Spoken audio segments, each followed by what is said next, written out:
And it doesn't matter whether it's Mayibuye or what, for as long as they come with good intentions, and for as long as they don't have ulterior motives to this agenda of uniting black people, and for as long as they don't take a mandate from the white establishment, we must unite with them.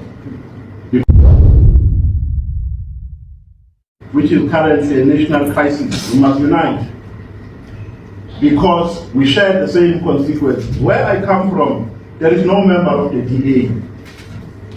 When I go out, my neighbor is either an EFF or an MK member. So why do we divide black people if we claim to be representing the aspirations of the working class? If we claim to be representing the interest of blacks in general and Africans in particular, why are we dividing our constituencies? It's fine, we must respect the party independence. There are issues which we cannot tamper with, which are party-based. But on issues of national importance, it's important that we come together as the black parties. And this has not started now, it started a long time ago. When we got into Parliament, we established a document called the Charter, the Progressive Charter, which outlines all the strategic objectives for the unity of these black parties. And which talks about the aspirations of black people, which talks about the strategies to which we must commit and the objectives. So that is the basic ideological foundation which defines this unity that we're talking about. So it's a unity that we must not postpone, and it doesn't matter whether it's Mayibuye or what, for as long as they come with good intentions, and for as long as they don't have ulterior motives to this agenda of uniting black people, and for as long as they don't take a mandate from the white establishment, we must unite with them. Because what matters is the unity of black people. So we must unite black people and put our egos aside. We must put our personal interests aside. We must put our individual ambitions aside. This unity must be orchestrated, even if it means some of us must lose positions. But for as long as it carries the interest of blacks in general and South Africans in particular, it must never be postponed. So that is the unity that we are talking about, because President Zuma is always saying, these white people are funding us to open parties. Why are they doing that? The mandate is to fragment the black votes. They want us to go to the ballot divided, so that they can triumph, so that the agenda by the white establishment will remain intact. So it's a unity that we cannot postpone, and it's a unity that speaks directly to the interest of black people. And then I also don't understand people who want to characterize the state of the MK party as being unstable because we are making rapid changes of leadership. This is a new formation which has a political fragility which is inevitable because of its age. We're a young organization. We are less than 3 years. So constant changes are inevitable because from time to time we test characters to different responsibilities. And we say maybe this character can help us to achieve this objective.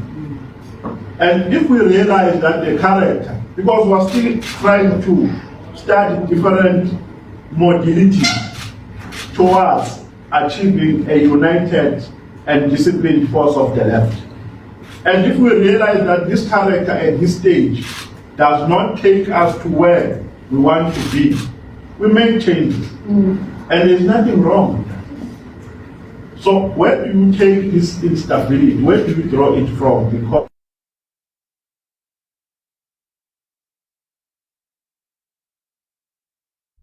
our running proper. So you'll never find a day where our focus is not there because of instability. If you go to KZN, an instance where our focus members are not there because there is instability. We are developing systems from time to time through applying different methods and modalities. So that is not instability. A party that suffers from instability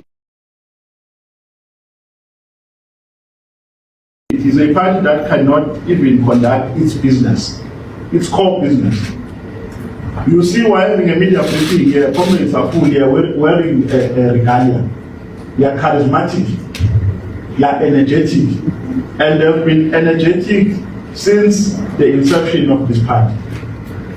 So you are very narrow when you want to characterize the party as being unstable if you are using this thing of changing leadership as a yardstick. You must go further, go beyond. Go to committees in Parliament and see the participation of our comrades there. And tell me if comrades with that capacity can be coming from an organization which suffers from instability. An organization that suffers from instability can't even provide a political mandate to its employees. Our employees go to Parliament every day, guided by the mandate of the party. That's stability. So I love you to change that mindset, because it is going to take you to the forest. It's a wrong mindset. If you want to know the state of the MK party, you need to go deeper. Go and analyze our structures. Go and analyze. It's like the people who are saying we're a party with no policies.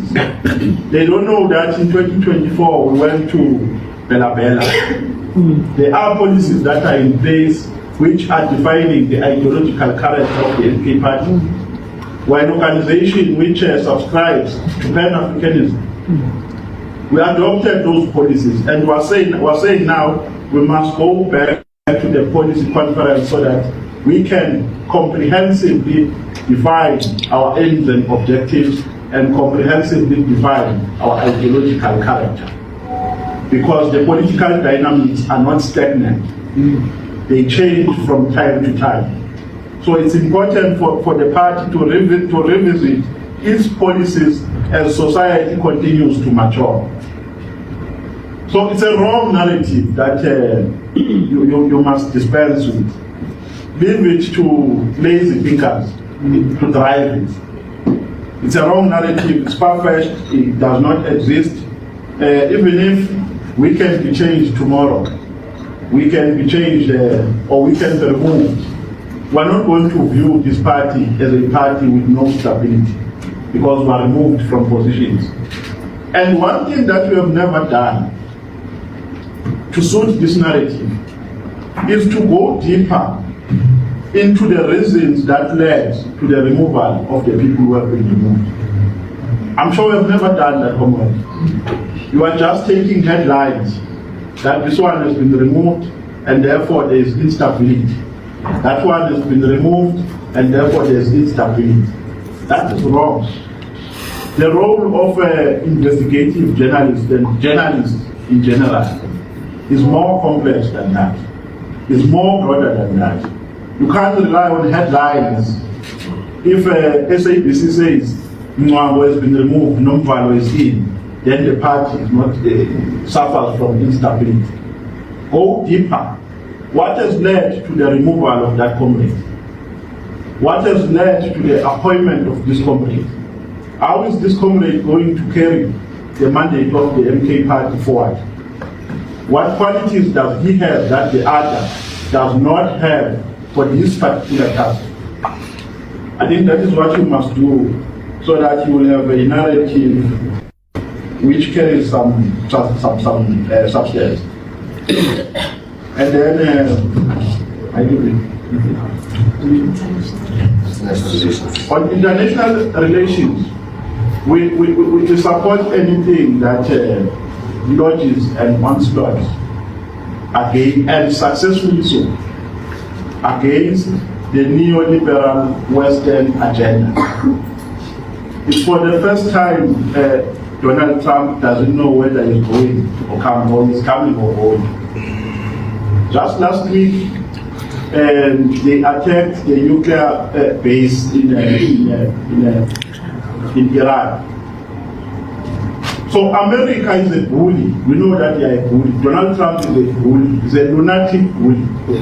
But this time he's confused because he did not expect the military response that he's getting. It's very massive. But as a party that carries the interest of the people, we are saying we call for cessation. We call for peace, we call for stability. Because even countries which are not directly involved in the conflict are affected. Fuel is going up, the price of oil has gone up, and that tells you what will happen tomorrow. If fuel goes up, food on the shelves is going to go up as well, and the whole country will be affected. So we're calling for peace. That is our position. We're calling for peace. There must be peace. There must be diplomatic engagements that will lead to peace and stability. But in that call, we are saying we support any person who launches an onslaught successfully so against the Western imperialist agenda. Because Donald Trump has behaved like a mini god of the world, as a god of the world, who can bully any country. But we're calling for peace because our people must not suffer as a consequence of the conflicts that are happening in the Middle East. And then with regards to litigation, going to court and so on and so forth, there's nothing wrong when you go to court because you go there to seek relief. And going to court is way better than going to the street. Because when you go to court, you are going to seek relief because you believe that there is unfairness and the law has not been followed to a particular extent. So there's absolutely nothing peculiar with that. We must not be made to feel bad because we like going to court. Remember, we are the official opposition, and our constitutional mandate is to hold the government accountable. We try to hold the government accountable in Parliament, but we don't have numbers. In the ad hoc committee, for instance, there are many things that were fought for which we have not won. We fought for Ramaphosa not to respond through written questions. We said he must come to Parliament and be treated like other citizens who have come in Parliament before him, like other witnesses. He must not be given a special treatment because there's nothing special about him. There's everything dishonest and dishonorable about him. So he must not be given a special attention, treatment. We also said General Khan, who is now appearing, whose name is now being spoken about every day in the Masaka Commission. We said General Khan must come and answer. But because we did not have numbers, we lost those battles. Now, what option do you have when you try to fight things as an official opposition using oversight mechanisms in Parliament? You try to fight those things in Parliament and lose them. What should you do as the next step? Should you fold arms? Especially when you feel that there's injustice here. You can't fold arms. You use all the available mechanisms, including going to court. Because court is a legal institution. When you are going to court, you are not going to a sangoma to ask for killing support. When you go to court, you go to seek relief from a perceived competent judge. We are using the legal routes. We are using the legal mechanisms. So that can't be viewed as a foreign practice. It's not foreign. It's within the constitutional framework, it's within our rights, and it's within our mandate as well, as the official opposition within that. So there's nothing wrong there. Even tomorrow, if there's a need for us to go to court, we will go to court. If there's a need next week for us to go to court, we will go to court. So even if there's a need for us to go to court every day, we will go to court every day. For as long as we feel that there's an injustice that has been committed against the interest of the people of Samoa.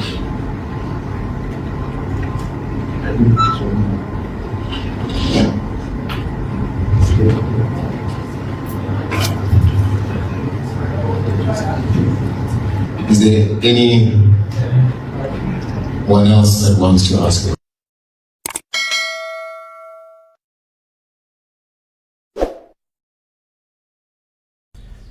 The newly appointed Secretary General of the uMkhonto weSizwe Party, which is the third biggest political party in South Africa, but then in terms of governance, because of the so-called GNU, so-called Government of National Unity, uMkhonto weSizwe Party is currently the official opposition in this country, held a meeting, and then after the meeting held the post-meeting press briefing, which was addressed by its newly appointed Secretary General Sibonelo Nomvalo. One of the key things that he spoke about it is the black unity. What does the black unity mean? It means uniting all pro-black formations.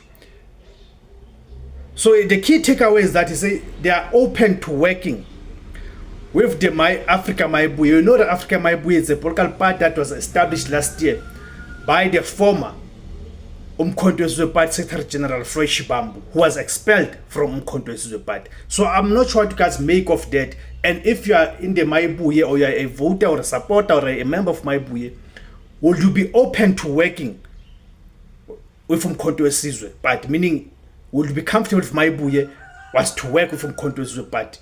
I want to hear your views, guys. Thank you guys for tuning in. My name is Debunking. The name of the platform is iZwi Labansundu, the voice for Africans. Kama Africa.